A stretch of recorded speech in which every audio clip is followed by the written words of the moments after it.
firstly we'll have a look at the components, and first, come off the rank, is the IP68 rated load cell. It is hermetically sealed stainless steel and should operate in all harsh environments. You can just notice the ball and cup arrangement sitting in the top, which is also hardened stainless steel and allows for the self-centering of the top plate once it's free and easy. You can see on the side here location bolts, which is how the mount comes locked up. The frame of the mount, if you look through the channel in here, you can see the anti-capsizing locking mechanism, which clearly stops the leg from being lifted out in any eventuality. To actually remove it, it has to be rotated through 90 degrees and lifted clear. You can clearly see the top hardened stainless steel mounting cup. The main part of the frame, you can see through to the load cell mounting block, the anti-capsizing ring and locking mechanism. Leg of the silo leg is bolted above this top plate and located through 2 bolt holes at the front.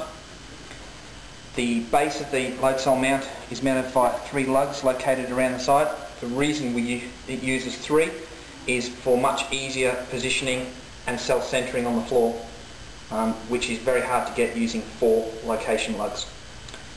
The technician then removes the bolts from the side. These bolts will be used again, but the nut and washers won't.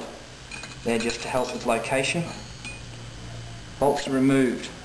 Load cell, including ball and cup,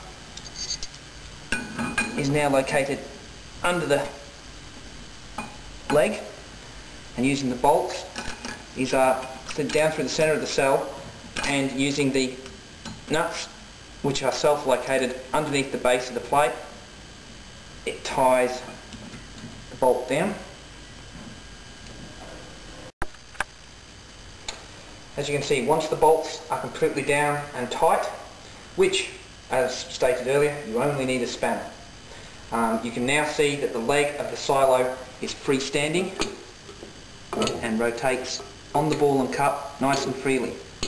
The anti-capsizing still is in play, so the leg of the silo will never lift cleanly off, and as soon as you drop it down, it self-centers due to the ball and cup assembly.